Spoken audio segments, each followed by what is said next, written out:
The 2025 Brixton Tour Series drop. 50% of all profits go straight to the players. The base set offers an exclusive subset. The parallel universe is unveiled, and each player themselves will have 25 exclusive cards to sell at events. Not available to retailers, not on the Brixton website. In this video, we're going to rip some packs and check out what's so cool about this 2025 Tour Series release. Also, hello, I'm Jay Milley, and I'm going to be doing a few videos for Brixton. So please like and subscribe, and let me know what you'd like to see in the future. Let's get into checking out this box. I'll start out by mentioning that individual packs are going to retail at $10 a pop. A box with 20 packs will retail at $180 a pop. Each pack will include 5 2025 Tour Series base cards and 5 parallels. Here, let me just show you. Not very good at opening these yet. Okay.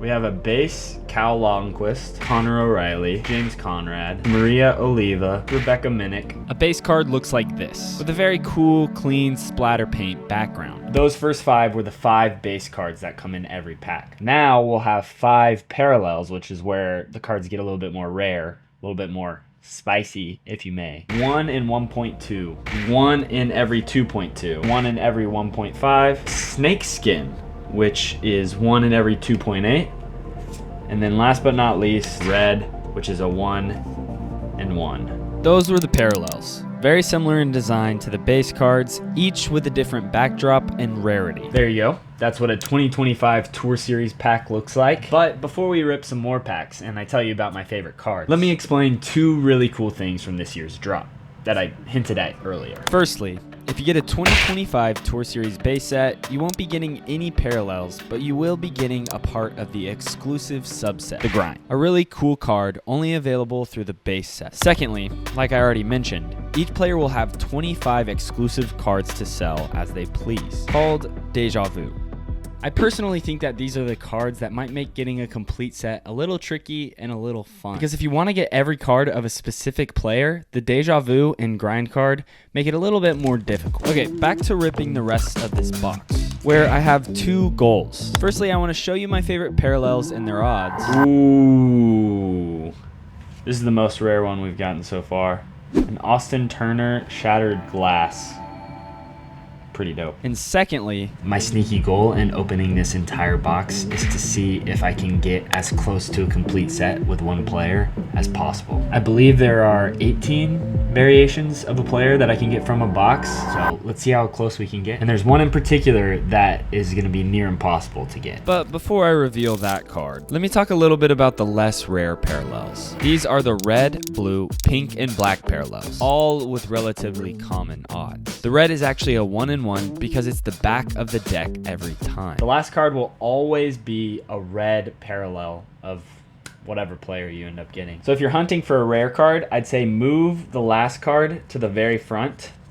That way you can see when you pull a rare card at the very end. So I kept ripping packs while being on the lookout for a complete set,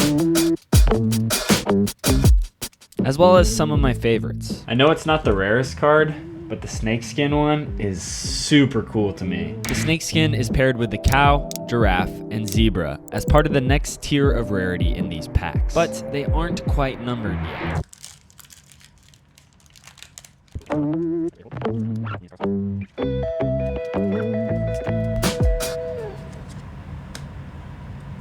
This next tier is numbered 27 of 30 with this Gavin Babcock Shattered Glass, with Shattered Glass, Knitted, Laser Eyes, and In Fuego. The Laser Eyes is actually one of my favorite cards in the whole pack. I'd like to see a Laser Eyes. I think that's probably going to be my favorite card. Haven't seen one yet though. I really hope we get one. Now I've given you the odds for the more common parallels. All that's left are the big dogs. Accidentally just saw a card I'm about to pull and it looks pretty sick. Ooh, first Paul Macbeth, GOAT. Oh my gosh, I'm not very good at this. A 3 of 4 Albert Tom, very sick. That was a Lux parallel, which is a 1 in 28 chance. Since I was only ripping 20 packs, I kind of figured this was the best my luck would get. But this was the very next pack. 2 of 2. Wow. This is the Magma. That's 1 in every 70 packs. Got a sick Magma Ty Love. Get some heaters. The Lux and the Magma are a part of the tier with the Blocks and Shimmer parallels, which are some of the rarest cards in this year's Tour Series. But there's still one that's more rare. The hunt was on for the most rare card, and in hopes of a complete set. But just like that, we were down to our final pack. Something magical. Jake Mon, Abigail Wilson, Evan Scott, Kim Dickerson, Paige Shue, Paul Oman, Big Germ, Olden Harris, Austin Turner, Jesse Niemanen, Snakeskin. We unfortunately did not get the rarest card, which is the Tour de Force. A beautiful one of one, and a hard get for a complete set, which I unfortunately did not come close to today. But we pulled some bangers. We got some rare ones. I'm not entirely sure which person I got the most of, but here are my results. Alright guys, that was the 2025 Brixton Tour Series drop. Super cool. Trying to get a whole parallel universe for one player seems like a blast to do. I might have to do it with my partially complete set. Make sure to be on the lookout for those Tour de Force 1-of-1 cards. Make sure to ask a pro if they're still selling their exclusive Deja Vu cards at a tournament, and pick up one of these packs for yourself. They're sick. Alright, catch you guys in the next one.